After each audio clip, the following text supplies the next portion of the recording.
चलिए पढ़ना शुरू कीजिए।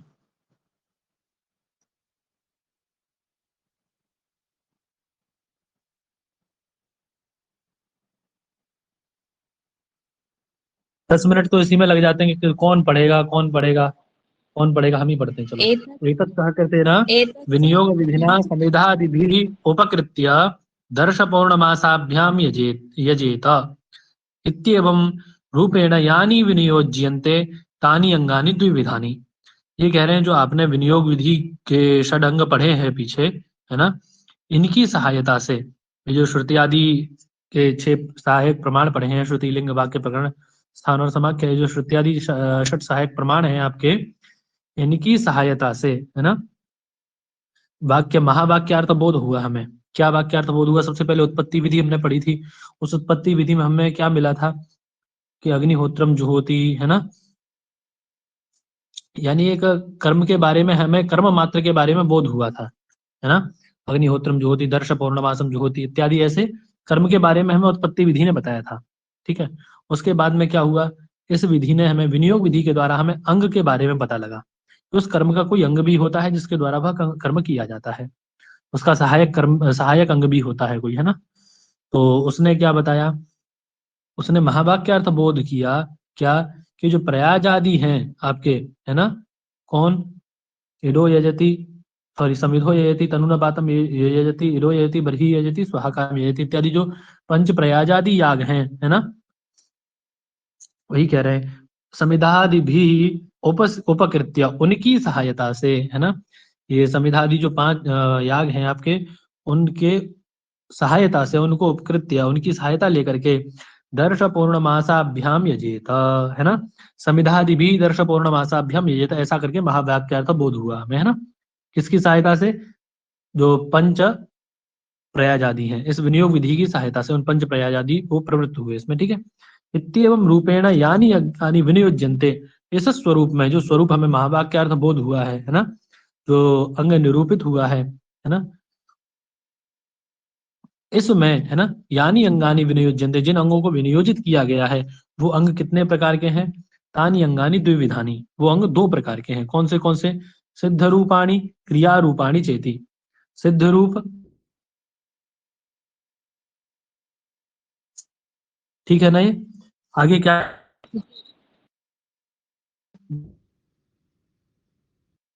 के हैं? 2 अंग हुए, है ना, कौन से? सिद्ध रूप और क्रिया रूप। ये 2 अंग हुए। अब इसमें पहला बता रहे हैं तत्र सिद्धानी, सिद्ध, है ना, जाति द्रव्य रूप। जाति संख्या मतलब आपको अंग बनाया जाता है पशु, उसका अंग क्या बनाया जाता है? पशु, है ना। तो यदि अंग उस पशु को बनाया जाता है तो उसकी जाति क्या होगी? पशुत्व जाति, है ना, जातिवाचक हुआ। ठीक है। उसके बाद में फिर द्रव्य, व्रीहि भी यजेता, व्रीहि द्रव्य है। ठीक है, द्रव्य में तो सभी आए, है ना। उसके बाद में संख्या, एक से करना है, एक पशु से करना है, 2 पशु से करना है, कितने से करना है, संख्यादि का भी बोध होता है ना। तो ये सिद्ध रूप है, ये क्या बताता है हमें? जाति द्रव्य संख्यादि का बोध कराता है। तानी च अर्थान्येव, और वह प्रयोजन जो है उसके, है ना, जितने भी प्रयोजन है, ये सभी प्रयोजन क्या है? दृष्टार्थानी, वे सभी हमें दिखते हैं, है ना। पशु पशु की पशुत्व जाति दिखती है, तो द्रव्य है, व्रीहि इत्यादि वो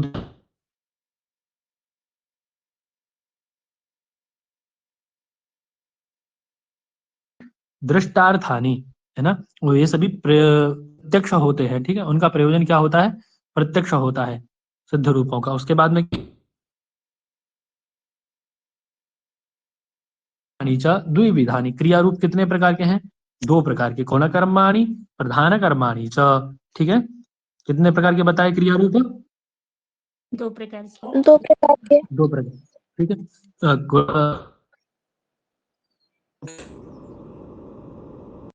आवाज बहुत कट रही है। उपकारक भी कहते हैं। ठीक है, कारकाणी च उच्च, ही को कहते हैं। तो सन्नि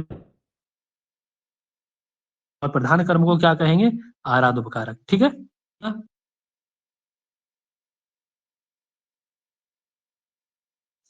आवाज आ रही है हमारी? जी आ तो रही, लेकिन कट कट के आ रही है। अभी आ रही है सही? जी तो यहां तक सबको समझ में आ गया ये? गुण कर्म को सन्निपत्य उपकारक और प्रधान कर्म को आराध उपकारक हम कहेंगे। ठीक है, जी जी यहाँ तक क्लियर है सबको? जी जी आगे चलें? जी। चलिए,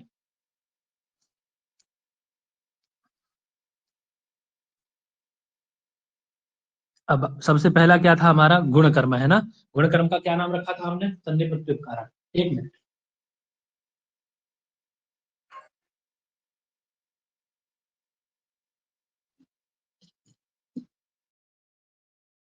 तो क्या कह रहे हैं? गुण कर्म का क्या नाम रखा था हमने? सन्निपत्य उपकारक। ठीक है, जी हाँ, सन्निपत्योपकारकाणी, उसके बारे में ही बता रहे हैं अभी। कर्मांग द्रव्याद उद्देश्य, है ना, द्रव्यादि उद्देश्य न विधीयमानम कर्म सन्निपत्योपकारकम। देखिए, सन्निपत्योपकारक का मतलब क्या है? साधारण सा मतलब ये है कि इसको सन्निपत्योपकारक कहा क्यों गया। सबसे पहले हमें ये जानना है। जैसे हमारा प्रधान प्रधान क्या था? दर्श पौर्णमास। ठीक है, दर्श पौर्णमास प्रधान था ना? आवाज आ रही है हमारी? जी जी जी ये क्या करता है ना, ये क्या करता है? ये कर्म का अंग बन के, ठीक है, कोई कर्म है ना, तो अंग होते हैं ना हमारे, जैसे प्रयाज आदि अंग है, उनका निमित्त बन के कार्य करता है प्रधान में। क्या करता है? निमित्त बन के कार्य करता निमित्त है। बन के कार्य करता है। यानी सन्निपत्योपकारक जो है वो साक्षात प्रधान से अन्वित नहीं होता, है ना, वो किसी न किसी सहायता से अन्वित होकर के फिर प्रधान में जाता है। जैसे प्रोक्षण, अवहनन इत्यादि क्रियाएं जो है ना, जैसे व्रीहि का प्रोक्षण करते हैं हम लोग, जी है ना। तो वो आप ये बताइए मुझे, जब हम लोग खाने के लिए रोटियां बनाते हैं, है ना, चपाती बनाते हैं, तो उसमें चपाती बनाने के लिए साक्षात कर्म कौन सा है? अरे कर्म तो बहुत सारे होते हैं, है ना, कुछ निमित्त कर्म होते हैं और कुछ साक्षात कर्म होते हैं उसके प्रति, है ना। जैसे आटा गूंथना, जी है ना, और निमित्त कर्म क्या है? उसमें पानी डालना, उसको छानना, ये सब क्या है? निमित्त कर्म है ना।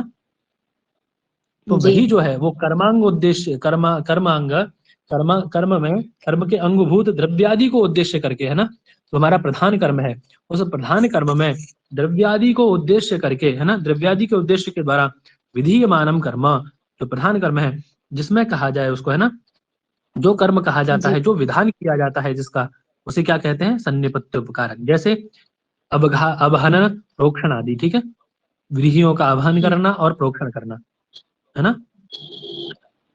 और ये 3 प्रकार का होता है। कितने प्रकार का है? 3 प्रकार का। दृष्टार्थ, अदृष्टार्थ और दृष्ट अदृष्टार्थ। ठीक है जी जी ना। तो दृष्टार्थ कौन सा है? दृष्टार्थम अवघात आदि। अवहनन आदि क्या है? दृष्टार्थ कर्म है। ठीक है, दृष्टांत जब अवहन कूटना वूटना करेंगे तो वो देखेंगे ना, दिख करके मतलब दिखता ही है, सबको ही दिखता है, दिखता तो प्रोक्षण भी है। लेकिन मान लीजिए जब अवहनन किया जाता है तो स्वाभाविक सी बातें का मन में कल्पना होती है, अरे इसके पास तो तुष था, इसके ऊपर तो एक कवर था, वो कवर कहाँ गया? तो वो अवहनन क्या है? वो दृष्ट दृष्ट है ना। जी ठीक जी है, जी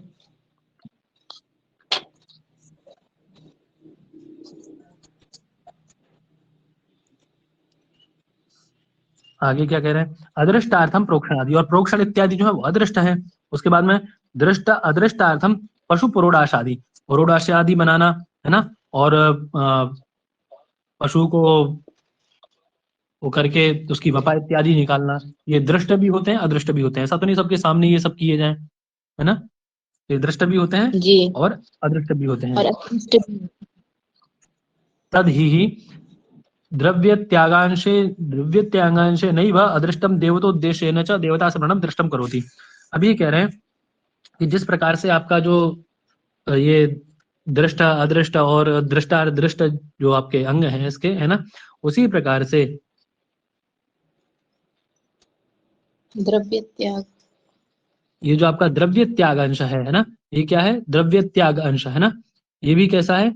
द्रव्य त्याग अंश से जो अदृष्ट प्रयोजन है ना, द्रव्य त्यागांशेन एव अदृष्टम, द्रव्य त्यागांश के द्वारा ये क्या है? अदृष्ट प्रयोजन है ना। और क्या है? देवता स्मरण आदि जो है वो क्या है? वो अदृष्ट प्रयोजन भी देवतोद्देशेन च देवता स्मरणम दृष्टम करोति, देवता का स्मरण इत्यादि भी क्या है? ये अदृष्ट प्रयोजन भी दृष्ट सिद्ध होते हैं इसके द्वारा। ठीक है, कुछ खास नहीं इसमें जानने वाला, इसमें सिर्फ इतना जानने वाला है, इसकी ये याद रखनी है हमें, और कितने प्रकार का होता है। ठीक है, दृष्ट क्या होता है, अदृष्ट क्या होता है, और दृष्टा दृष्ट के लक्षण क्या जी। दिए हैं, ये इतना याद रखना है, इससे बाहर प्रश्न नहीं आएगा। ठीक है, उसके बाद में क्या आता है? आराध उपकारक। आराध उपकारक किसे कहते हैं? तो द्रव्यादि अनुद्देश्य केवलम विधीयमानम कर्मम आराध उपकारकम। यहाँ पर द्रव्यादि को उद्देश्य न किया जाए, ठीक है, द्रव्यादि रूप का उद्देश्य न किया जाए, है, और सीधे किसका विधान किया जाए? साक्षात कर्म का विधान किया जाए, है ना, उसे क्या कहा जाता है? आराध उपकारक। जैसे प्रयाज आदि जो कहे गए ना, प्रयाज आदि 5 सविधो यदि तनुपातम यदि, उनको साक्षात कह देना, साक्षात उनका जो हमारा प्रधान है उसके द्वारा उसके साथ अन्वय कर देना, यही क्या कहलाता है? आराध उपकारक। ठीक है, जी। जी। देखिए ये म्यूट कर लीजिए अपने आप को। अब देखिए इसमें सन्निपत्योपकारक और आराध उपकारक में एक साधारण सी बात हमने क्या जानी कि जो आपका सन्निपत्योपकारक है ना, ये सन्निपत्योपकारक क्यों कहा जाता है? इसे सन्निपत्योपकारक इसीलिए कहा जाता है क्योंकि ये क्या करता है? ये किसी का अंग बनके, है ना, पहले क्या होता है? ये अंग बनता है किसी का, उस अंग बनके फिर उसके माध्यम से, जैसे ये अंग बना इसका, इसका अंग बनके इसके माध्यम से ये प्रधान से अन्वित होता है ना। और ये जो हमारा आराध उपकारक है, ये क्या करता है? ये स्वतः ही प्रधान से अन्वित हो जाता है ना, किसी का अंग नहीं बनता ये, है ना, जी। ये किसी की सहायता से ऊपर जाता है और ये साक्षात सीधे ऊपर से कांटेक्ट रखता है। ठीक है ना, जो प्रधान है, जी। प्रधान क्रिया है उसके साथ उपकृत होता है ना। जी। क्लियर है? इतना समझ में आ गया? जी। जी। इसीलिए इसको क्या कहते हैं? आराध उपकारक। आराध मतलब दूर से ही, ये प्रयाजादि के द्वारा, जो प्रयाजादि हैं दूर से ही उपकार करते हैं। किसका उपकार करते हैं? दर्श पौर्णमास का, है ना, दूर से ही, आराध से, आराध उपकारक, हम इसीलिए इसका नाम क्या रखा? आराध उपकारक। समझ में आ गया यहाँ तक? जी।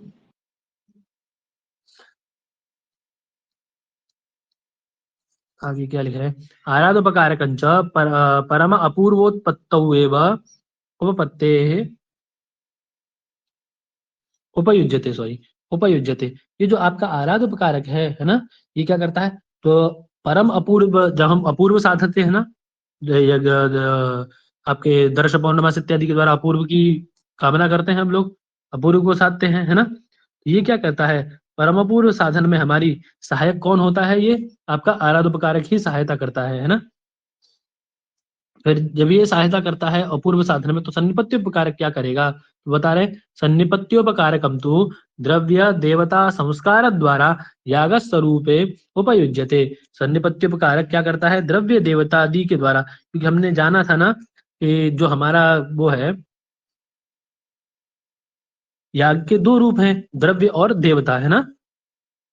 जी। देवता को जी। उद्देश्य करके द्रव्य त्याग ही याग कहलाता है ना, और जहाँ दोनों का जी। उद्देश्य किया जाए, है ना, जहाँ दोनों का विधान किया जाए, द्रव्य और देवता दोनों का जहां विधान किया जाए, उसे क्या कहते हैं? सन्निपत्योपकारक।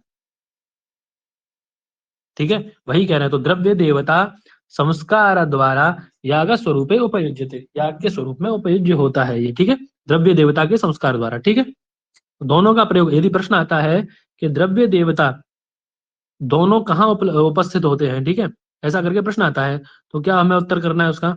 सन्निपत्योपकारक में दोनों चीजें उपलब्ध होती है ना, जी। द्रव्य देवता संस्कार द्वारा याग स्वरूप उपयुज्यते कहा सन्निपत्योपकारक। ठीक है, इतना याद रखना है हमें, छोटी छोटी चीजें हैं। इदमेव आश्रय कर्म इत्युच्यते, क्योंकि द्रव्य देवता को उद्देश्य करके द्रव्य त्याग है ना, इसी को याग कहते हैं। तो ये क्या है? इसी को इसी को आश्रय कर्म भी कहते हैं, इस सन्निपत्य उपकार को, जहां दोनों के बारे में इसमें कहा गया है ना। तो द्रव्य और देवता इसका आश्रय हुए याग का, है ना, याग आश्रय हुआ ना द्रव्य और देवता का, तो इसीलिए इसको क्या कहा गया है, आश्रय कर्म इत्युच्यते, इसको आश्रय कर्म भी कहा गया है ना। तदेवं निरूपितः संक्षेपतो विनियोग विधि, ये आपके समक्ष हमने क्या कहा, क्या कह दिया, संक्षेपतो विनियोग विधि, आपके समक्ष हमने ये निरूपित कर दी विनियोग विधि, है ना। इस विनियोग विधि को आप सभी के समक्ष हमने रखा, ऐसा इनका भाव है, और हम सबने समझा भी इसको, है ना। विनियोग विधि हमारी पूरी हो गई, यहाँ तक क्लियर है सबको? जी जी। आगे चला जाए। जी जी। देखिए आगे, आगे अब शुरू हो रही है प्रयोग विधि, क्या कह रहे हैं उसके बारे में। प्रयोग प्राशुभाव बोधको विधि प्रयोग विधि, है ना। प्राशु मतलब शीघ्रता से। आप ये बताइए, कोई भी कार्य करते हैं हम जब, तो कोई भी कार्य करने में प्रमाण क्या है, साक्षात प्रमाण क्या मिलता है। कोई आपसे कहेगा कि अरे आराम से कर लेना, सभी कहते हैं कि फटाफट से काम जल्दी समाप्त करो इसको, है ना। शीघ्रता जी। में तो प्रमाण मिलता है, विलंब में कोई प्रमाण नहीं है। कोई प्रमाण है विलंब में? कोई भी नहीं कहेगा कि विलंब से कार्य करिए, है ना। ना लोक में ना शास्त्र में, शास्त्र में तो है ही नहीं, लोक में भी आपको प्रमाण नहीं मिलेगा। सभी चाहते हैं कि फटाफट से कर्म खत्म हो, चाहे वो यागादि कर्म हो अथवा कोई और कर्म हो, है ना। जी सर। जी। तो अब देखिए एक चीज और समझिए इसमें, हमने पीछे जो पाठ पढ़ा था कि जो हमारी विधियां हैं वो कितने प्रकार की हैं, तो क्या क्रम था उसका? सबसे पहले 3 जी प्रकार का विभाजन था, नहीं प्रधान नहीं, विधि, हाँ हाँ बोलिए बोलिए, चलिए बोल दीजिए इसको। गुण विधि और विशिष्ट विधि का। गुण विधि उसके विशिष्ट विधि, उसके बाद जी उसके फिर 4 प्रकार का विभाजन किया था, उत्पत्ति विधि, विनियोग विधि, अधिकार विधि और प्रयोग विधि। प्रयोग विधि। क्रम आप ये रख रहे हैं, अधिकार विधि को पहले रख रहे हैं, और यहाँ क्या कर रहे हैं आप, विनियोग विधि के बाद क्या ले आए, प्रयोग विधि और अधिकार विधि। प्रयोग विधि को पहले ले आए, और अधिकार विधि को आपने अंतिम में रख दिया, है ना, प्रयोग विधि के। ऐसा क्यों कर रहे हैं ये, इसका कारण?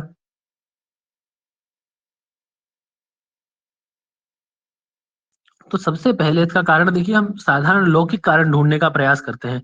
सबसे पहले हमें कर्म बताया गया, ठीक है। सबसे पहले हमने कर्म जाना ना, उत्पत्ति उत्पत्ति विधि के द्वारा।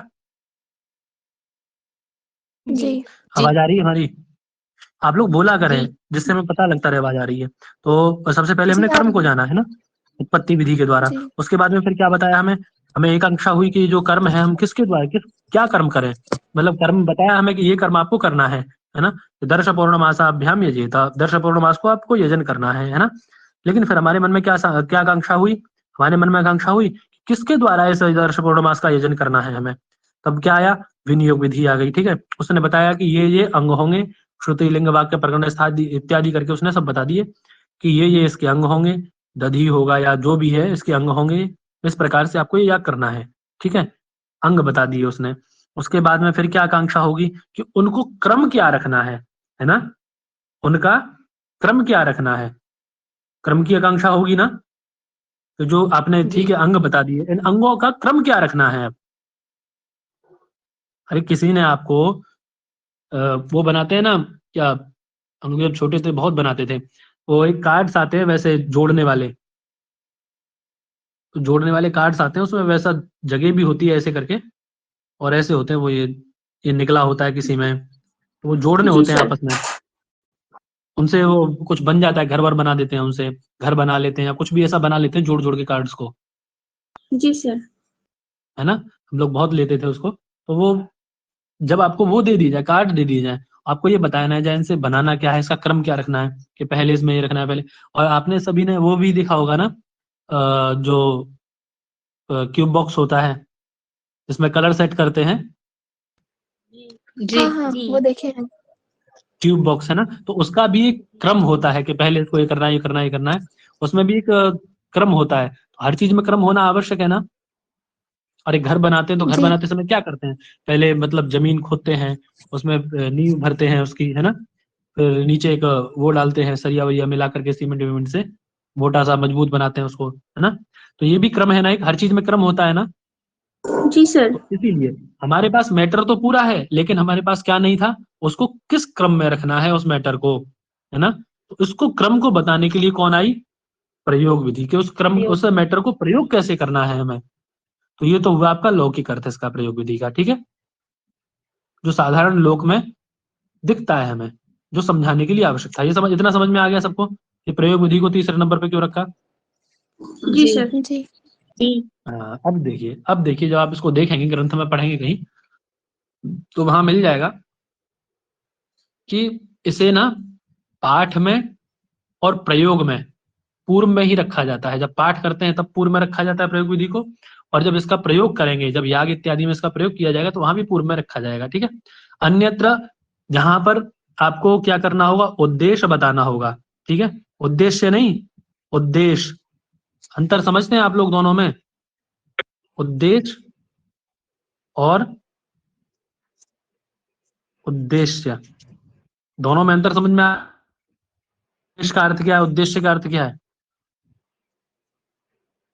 कोई बता सकते हैं दोनों में अंतर। उद्देश्य तो पता उद्देश्य यानी नहीं, कथन, उद्देश्य पता है। उद्देश्य कथन। उद्देश्य कहते हैं नाम मात्रेण वस्तु संकीर्तनम उद्देश्य। हम लोग पढ़ के आए ना तर्क संग्रह में पीछे, जी जी तो सभी लोग भूल गए इसको, आप लोग कैसे चलेगा ऐसे। और उद्देश्य मतलब एम, टारगेट, लक्ष्य, कार्य को पूरा है ना। ये उद्देश्य होता है कि आपका उद्देश्य क्या है। आप जेआरएफ कर रहे हैं, तो आप जेआरएफ लेना चाहते हैं, उसका उद्देश्य क्या है आपका। तो अंतर समझ में आ गया उद्देश्य और उद्देश्य में। जी सर। जी तो जब हम उद्देश्य कहेंगे, है ना, पहला वाला उद्देश्य जब कथन करेंगे, यानी नाम मात्र से उसका कथन करेंगे, नाम मात्र से उसका संकीर्तन करेंगे, तो ये प्रयोग विधि पहले वो अधिकार विधि पहले आएगी, ठीक है। और जब हम जी इसका प्रयोग करेंगे, प्रयोग अवस्था में, तो प्रयोग विधि पहले आएगी, ठीक है। समझ में आ गए दोनों के दोनों चीजें, लोक वाला जी भी और जी वैसा सर। वाला भी, दोनों समझ में आ गए प्रयोग विधि को पहले क्यों रखा। जी आगे चलें अब। जी यानी हमारा जो प्रयोग विधि है, इसको पहले हमने इसलिए नहीं रखा क्योंकि सीधे सीधे पहले हमने अंग का बोध किया, ठीक है। सबसे पहले क्या किया, कर्म का बोध किया, उसके बाद अंग का बोध किया, और अंग बोध के बाद में आकांक्षा किसकी होती है, प्रयोग की, किसका प्रयोग कैसे करना है। तो आकांक्षा कारण भी हम इसको तीसरे नंबर पे रख रहे हैं, ठीक है।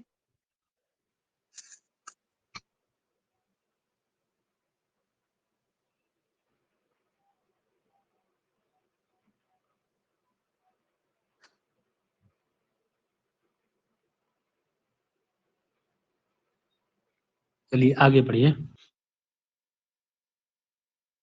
सच अंग वाक्यैक वाक्यतापन्नः प्रधान विधिरेव। हाँ देखिए, हमने सबसे पहले क्या पढ़ा था, प्रधान के बारे में पढ़ा था, है ना। अग्निहोत्र प्रधान, दर्श पौर्णमास प्रधान, इन प्रधान कर्मों के बारे में हम पढ़ चुके हैं ना पहले उत्पत्ति विधि में। उसके बाद क्या पढ़ा फिर हमने, अंग के बारे में पढ़ा, विनियोग विधि के बारे में। तो जब प्रधान और अंग की एक वाक्यता होगी, है ना, जो हमारा प्रधान याग इत्यादि हैं, उन याग इत्यादियों की अंग के साथ में एक वाक्यता जब होगी, है ना, तो वो एक वाक्यता को कौन बताएगा, एक वाक्यता पन्ना प्रधान विधि, ये दोनों की एक वाक्यता को बताती है ना। अंग अंगी का निराकरण करती है, उसके बाद क्या करती है, एक वाक्यता को बताती है। हाँ, उस अंग के द्वारा, उस अंगी के इस अंग के द्वारा इस अंगी का के साथ अनुष्ठान करना है और इस क्रम में करना है, इसको बताने के कारण, एक वाक्यतापन्न होने के कारण इसको क्या कहा जाता है, प्रधान विधि भी कहा जाता है, ठीक है। जी क्लियर है यहाँ तक। जी सर। जी आगे बढ़िए। सही सांगम प्रधान मनुष्ठापयन विलंबे प्रमाणाभावाद विलंबा पर अविलंब, पर्याय अविलंब, प्रमाणे सॉरी, प्रमाण अभावात अविलंब अविलंब अपर अपर। पर्यायम प्रयोग प्राशुभावम विधत्ते। हाँ, अब देखिए वही बात आ गई, हमने कहीं भी लोक में भी हम देखते हैं और ना ही शास्त्र में मिलता है ना, ना लोक में मिलता है ऐसा और ना ही शास्त्र में, क्या कि विलंब करने में कहीं कोई प्रमाण नहीं मिलता है ना। ये प्रमाण तो मिलता है कि विलंब नहीं करना चाहिए, है ना, शीघ्रता से कार्य संपादन करना चाहिए, ये तो प्रमाण मिलता है। लेकिन ये कहीं नहीं मिलता कि आपको विलंब से कार्य करना चाहिए, ऐसा करके कहीं प्रमाण नहीं मिलता है ना। स ही, जी। इसके द्वारा सांगम, है ना,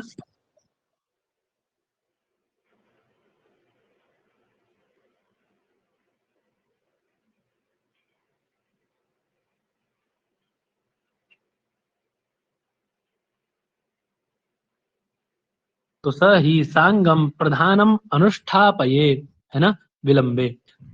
अगर यदि इसका प्रयोग नहीं करेंगे हम, इस प्रयोग विधि का प्रयोग यदि हम नहीं करेंगे तो क्या दोष होगा, है ना। तो प्रधान याग है हमारा, प्रधानम अनुष्ठापये विलंबे, है ना। प्रधान के अनुष्ठान में क्या है, विलंबे प्रमाणाभाव, विलंब में प्रमाण का अभाव मिलता है सर्वत्र, कहीं विलंब नहीं मिलता, है ना, कहीं भी जी। विलंब देखने में नहीं मिलता। इस कारण से प्रमाणे अनुष्ठापयन विलंबे प्रमाणाभावात अविलंब अपर पर्यायम प्रयोग पराशुभावम विधत्ते। ये क्या करती है, अविलंब उसके अपर पर्याय अविलंब को, है ना, शीघ्रता से करने को कहती है ना। जी। आगे बढ़िए। न च तद अविलंबेपि प्रमाणाभाव इति वाच्यम। ये कह रहे हैं कि आपने कैसा ऐसे कह दिया, ठीक है, क्या कहा इन्होंने, कोई बोल के बताएंगे हमें।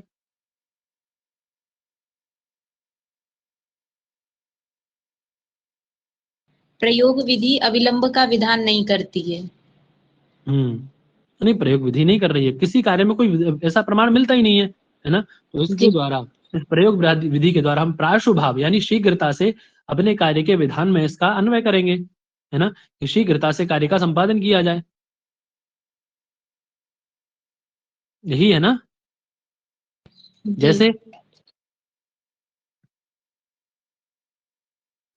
मान लीजिए ये जो हमारी विनियोग विधि है, ये क्या करती है, अंग और अंगी का निराकरण कर देती है ना, कि ये अंग है ये अंगी है, इतना हमें मिल जाता है किसके द्वारा,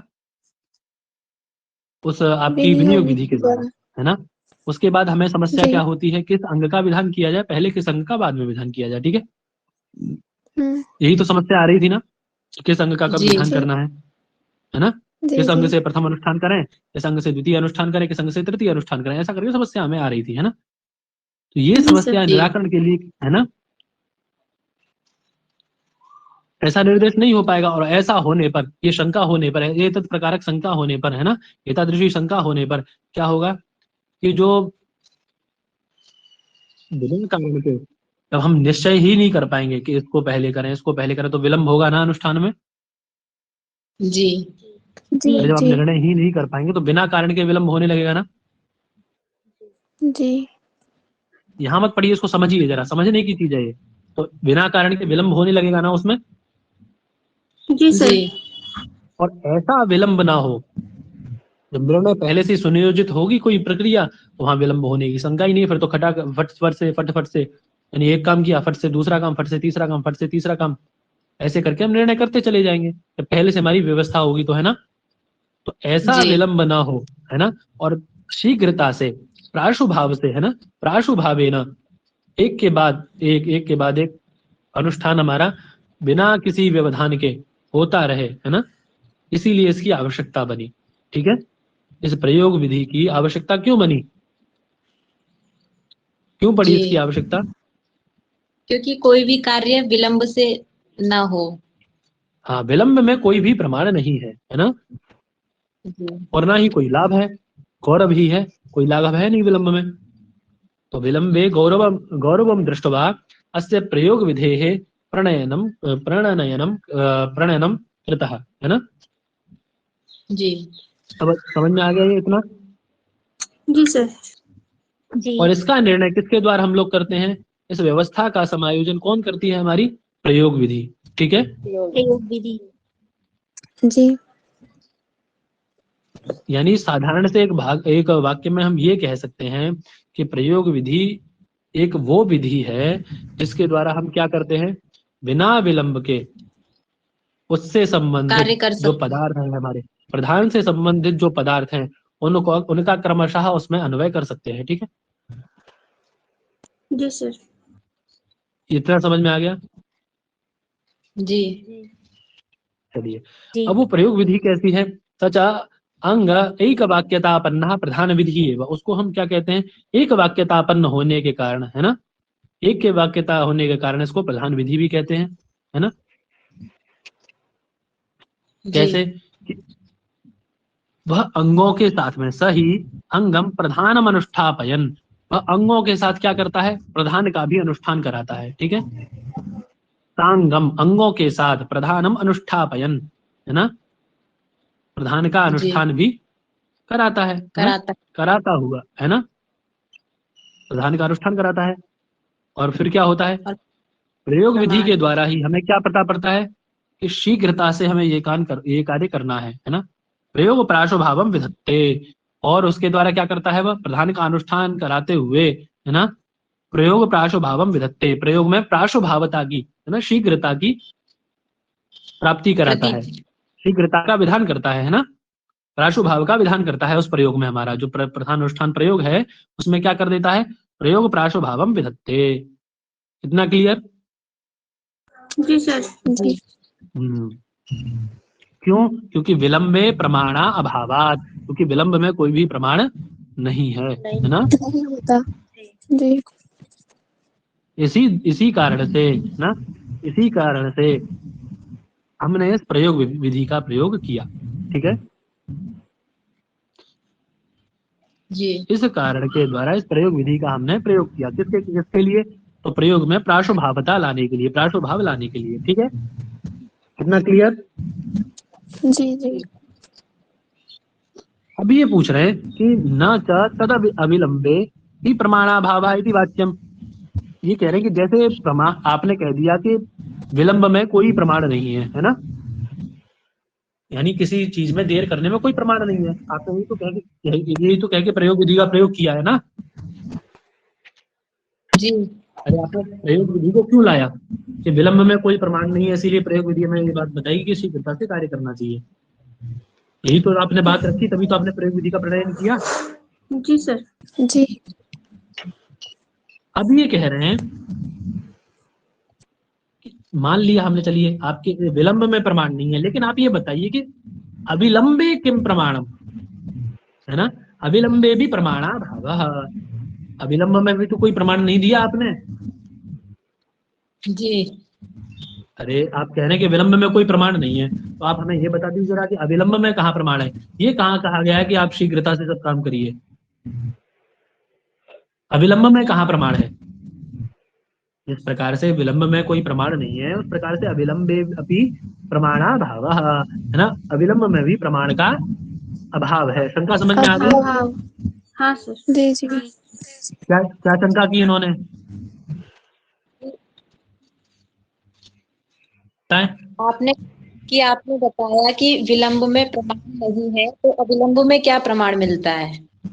हाँ, है ना, आपने कहा कि विलंब करने में कोई प्रमाण नहीं है, तो आप ये बता दीजिए हमें कि अविलंबे किम प्रमाणम, तत्रापि तत्रापि अविलंबे भी तत्रापि प्रमाण अभावात, है ना,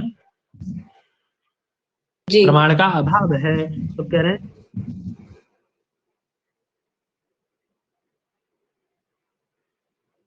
इति न च वाच्यम, बोले आप ऐसा नहीं कह सकते। इति न च वाच्यम, आप ऐसा, इति न वाच्यम, आप ऐसा नहीं कह सकते। इति न वाच्यम, आप ऐसा नहीं कह सकते। क्या नहीं कह सकते? कि विलंब में कोई भी प्रमाण है और अविलंब में कोई प्रमाण नहीं है। आप ऐसा प्रश्न कह नहीं सकते, ठीक है, ऐसा कहना अनुचित होगा। यदि आप ऐसा मान लेंगे तो क्या होगा? विलंबे ही अंग प्रधान विधि एक वाक्यता अवगत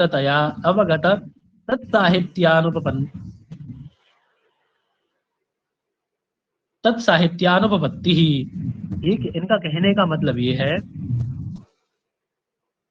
कि विलंबे ही अंग प्रधान विधि, विलंब में क्या है? मान लीजिए यदि आप विलंब रख लेते हैं, है ना, आप ये कह रहे हैं कि विलंब में भी कोई प्रमाण नहीं और अविलंबे भी कोई प्रमाण नहीं है, ठीक है, दोनों में ही प्रमाण का अभाव है ना। तो यदि आप किसी चीज में विलंब कर लेते हैं, है ना, तो जब हम अंग और विधि को प्रधान का सहयोजक बनाएंगे, है ना, जब हम प्रधान कोई कार्य करेंगे, है ना, दर्श पौर्णमास इत्यादि याग हम करने लगेंगे जब, है ना, तब क्या होगा, तो जो हमारी अंग विधि है, ठीक है, वहां क्या होगा, तद अवगततया साहित्या अनुपपत्ति, उसके साहित्य में, है ना, उसके सहोच्चारण में आपत्ति आएगी, ठीक है, उसके सहोच्चारण न हो सकेगा। मान लीजिए एक वाक्य आपने अभी कह दिया, एक वाक्य कह रहे हैं आधा घंटे बाद, तो वहां ये युक्त है, उपयुक्त है ऐसा नहीं। कहना? नहीं नहीं नहीं नहीं। नहीं है ना। तो इसीलिए यहां से ये बात हमें मिलती है कि विलंब में कोई भी प्रमाण नहीं है, और अविलंबे प्रमाणम अस्ति, है ना, अविलंब में ही हमें प्रमाण मिल जाता है, क्योंकि कोई भी वाक्य हम तर्क संग्रह में पढ़ के आए हैं सब ना, कोई भी वाक्य कब सही होता है? आकांक्षा योग्यता आसक्ति युक्त आसक्ति, है ना, आकांक्षा योग्यता और आसक्ति होने पर, है ना, उसमें आकांक्षा हो परस्पर, योग्यता हो और आसक्ति होनी चाहिए, है ना, एक काल में जी। युक्त होने चाहिए वो, तो यहाँ तो एक काल में युक्त होंगे ही नहीं, विलंब होने लगेगा।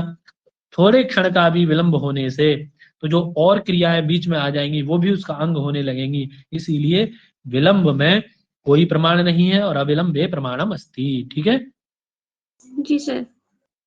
क्लियर हुआ ये? हाँ सर। जी। हाँ, तो पढ़िए आगे। विलम्बेन क्रियमाणयोः पदार्थयोः इदम् अनेन सह कृतम् इति हाराभावात्। देखिए, विलंब के द्वारा, है ना, विलंबेन क्रियमाणयोः पदार्थयोः इदम् अनेन सह कृतम् इति साहित्य व्यवहार अभावात्। जब हम विलंब कर लेंगे किसी कार्य में, है ना, जब हम क्या करेंगे, किसी कार्य में विलंब कर लेंगे, कोई कार्य कर रहे हैं हम, कोई प्रधान याग इत्यादि, है ना, याग इत्यादि कार्य कर रहे हैं, उसमें यदि हम विलंब कर लेते हैं तो दो कार्य हमारे पास हैं, ठीक है, जैसे एक कार्य करना है, फिर तदनंतर दूसरा भी कार्य करना है, फिर तीसरा भी कार्य करना है, और हमने उनमें विलंब कर लिया, तो क्या पता पड़ पाएगा कि इदम अनेन सह कृतम, ऐसा करके पता पड़ेगा कि पहला जो कर्म है वो भी दूसरे के साथ ही करना है? अरे आपने रोटी सब्जी दाल चावल 4 चीजें हैं आपके पास में, है ना, और मध्याह्न का भोजन है आपको एक साथ दे दिया जाए, ठीक है, उसमें से चावल को हटा दिया जाए और दाल को हटा दिया जाए, या फिर एक काम कर दिया जाए, पहले रोटी दी जाए फिर सब्जी दी जाए, है ना, और जब आपका पेट भर गया हो फिर लाके आपके समक्ष चावल रखे जाए और दाल रखी जाए, तब आप क्या कहेंगे, बोले एक साथ दे देते तो अच्छा रहता, हमने अब रोटी खा करके अपना पेट भर लिया है, अब हमें चावल की आवश्यकता नहीं है, या हम चावल नहीं खा सकते, है ना, तो ये विलंब हुआ ना देने में उनको, वो भूल गए जी देना सर। आपको जी भोजन, जी। तो ये विलंब हो गया ना देने में। तो विलंबे क्रियमाणयोः, विलंबेन क्रियमाणयोः पदार्थयोः, तो हमें क्या बोध नहीं हुआ कि ये जो रोटी सब्जी थी ये भी दाल चावल के साथ हमें खानी थी, है ना, तो यज्ञ संबंधी जो कर्म था ये भी हमें इस कर्म के साथ करना था, इदम् अनेन सह कृतम्, ये कर्म भी इस कर्म के साथ करना था, इस साहित्य का, इस सहोच्चारण का, साहित्य मतलब सहोच्चारण के व्यवहार का अभाव होगा, समझ में आ गया, विलंब करने पर, जी। है ना, जी सर। जो कि सोढव्य नहीं है, जो कि उपयुक्त नहीं है,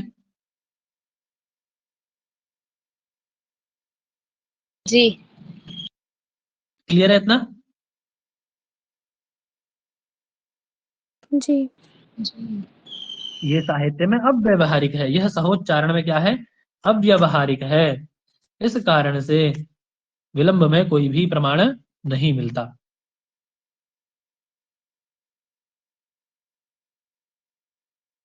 आगे पढ़िए। स च अविलम्बो नियते क्रमे आश्रीयमाणे भवति। अब ये कह रहे हैं कि जब अविलंबित कोई कार्य किया जाता है ना, सच अविलंबो नियते क्रमे, अविलंबित निश्चित क्रम में कोई कार्य किया जाता है ना, कैसे, अविलंबित निश्चित क्रम में कोई कार्य जब किया जाता है, अविलंबो नियते क्रमे, है ना, जब कोई कार्य आश्रियमाण होता है तो उसमें प्रमाण भी होता है ना, और काल का व्यवधान भी नहीं होता, ठीक है, और अच्छे से उस साहित्य का, उस सहोच्चारण का व्यवहार भी हो पाता है। इनका यही अर्थ है इसका, ठीक है। तो पता पड़ गया ना, विलंब में कोई प्रमाण नहीं है ना, लेकिन अविलंब जी सर। प्रमाण मस्ती, अविलंब में क्या क्या प्रमाण दिए, कई प्रमाण दे दिए। देखिए, अविलंब होने पर क्या होता है ना, अविलंबे नियते क्रमे, अविलंब होने पर और निश्चित क्रम निर्णय होने पर, है ना, जो आश्रयमाण कर्म है, जो उसके आश्रित कर्म है ना, उनका हमें क्रमशः बोध हो पाता है, काल व्यवधान का अभाव होता है ना। जी सर। समझ में आ गया ये? हाँ सर। जी सर। अच्छे से समझ में आ गया ना? जी। आगे बढ़िए। अन्यथा हि किम एतद् अनन्तरम् एतत् कर्तव्यम् एतत् अनन्तरं वा इति प्रयोग विक्षेप आपत्तेः। हाँ, नहीं तो क्या होगा, यदि हम विलंब रख लेंगे तो क्या होगा, क्या आपत्ति आएगी कि किम इदम एतद अनंतरम, किम एतत् तद किम एतत् कर्तव्यम एतद अनंतरम, तब क्या दोष आएगा कि क्या मैं इस क्रिया को इस क्रिया के बाद करूं, इस क्रिया को इस क्रिया के बाद करूं, ये बोध ही नहीं हो पाएगा, तब विलंब हो जाएगा। तो पूर्व क्रिया को हम भूल चुके होंगे, पूर्व क्रिया के बाद दूसरी, क्रमशः 3 क्रियाएं होनी है, 4 क्रियाएं होनी है, 5 क्रिया होनी, यज्ञ में एक ही क्रिया तो होती नहीं है ना, 5 क्रियाएं, 5, 6, 7 अनंत क्रियाएं होती हैं, तो कौन सी क्रिया किसके बाद होगी, ये बोध ही नहीं रहेगा, है ना। जी। क्या हो जाएगा फिर, अनंतरम वेति प्रयोग विक्षेप आपत्ते है, प्रयोग विक्षेप आपत्ति उसमें आएगी, ठीक है। जी। जी सर। समझ में आ गया इतना अच्छे से? जी।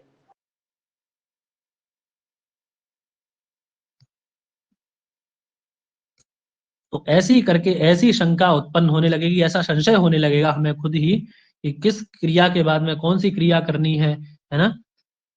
इस प्रकार का प्रयोग अनुष्ठान में बाधा उत्पन्न होगी, जो कि सोढ़व्य नहीं है ना। जी। चलिए आगे बढ़िए। अतः अतः प्रयोग विधिः एव स्वविधेय प्रयोग प्राशुभाव सिद्ध्यर्थं नियत क्रममपि पदार्थ विशेषणतया विधत्ते। विधत्ते, इससे क्या पता पड़ता है कि ये जो हमारी प्रयोग विधि है, अतः प्रयोग विधि एवं प्रयोग पार्श्वभाव सिद्ध्यर्थम नियतम क्रममपि, प्रयोग पार्श्वभाव में सिद्ध है, यानी प्रयोग में शीघ्रता बताने में भी ये सिद्ध है कि ये शीघ्रता से यह कार्य करना चाहिए, है ना। इसके द्वारा हमें पता पड़ता है ना, प्राशुभाव की सिद्धि भी इसके द्वारा होती है, नियतम क्रममपि, और निश्चित क्रम भी इसके द्वारा पता लगता है, इसके बाद ये, इसके बाद ये, इसके बाद ये, ऐसा क्रम भी इसके द्वारा मिलता है हमें, है ना। और पदार्थ विशेषणतया विधत्ते, इस पदार्थ, है ना, और एक विशेषण में इस क्रम को निश्चित कर देती है, है ना, इस क्रम का एक विशेषण बना देती है ना, जी सर। निश्चित क्रम का एक विधान करती है ये। अतएव अंगानाम क्रम बोधको विधि प्रयोग विधि इति अपि लक्षणम, इसीलिए इसको क्या कहेंगे, अंगों का क्रम बताने वाली जो विधि है ना, इस प्रयोग विधि का, आपकी का, है ना, इस प्रधान विधि का एक लक्षण क्या भी हो सकता है कि अंगों का जो क्रम बोध कराने वाली विधि है, उस विधि को हम क्या कहते हैं, प्रयोग विधि अपि, है ना, इसको जी। प्रयोग विधि भी कहते हैं। तो प्रधान विधि, प्रयोग विधि, है ना, ये सारे लक्षण इसको मिलते हैं, है ना। क्लियर है इतना? जी। जी। इतना समझ में आ गया ना सबको ये सब? हाँ सर। आराधोपकारक, सन्निपत्ति उपकारक और प्रयोग विधि, तीनों चीज समझ में आ गई जी। अच्छे से एकदम? जी। कितना टाइम हुआ है? 5:47 5:47। तो आप लोग करेक्ट 6 बजे, 6 बजने में 5 मिनट कम होंगे, सब लोग उपस्थित होंगे, ठीक है। 6 बजने में 5 जी। मिनट जब कम होंगे तो सब लोग उपस्थित होंगे। जी सर। किसी का बिल्कुल भी वेट नहीं किया जाएगा, इंतजार किसी का नहीं किया जाएगा, ठीक हाँ है। सर। पाठ शुरू हो जाएगा,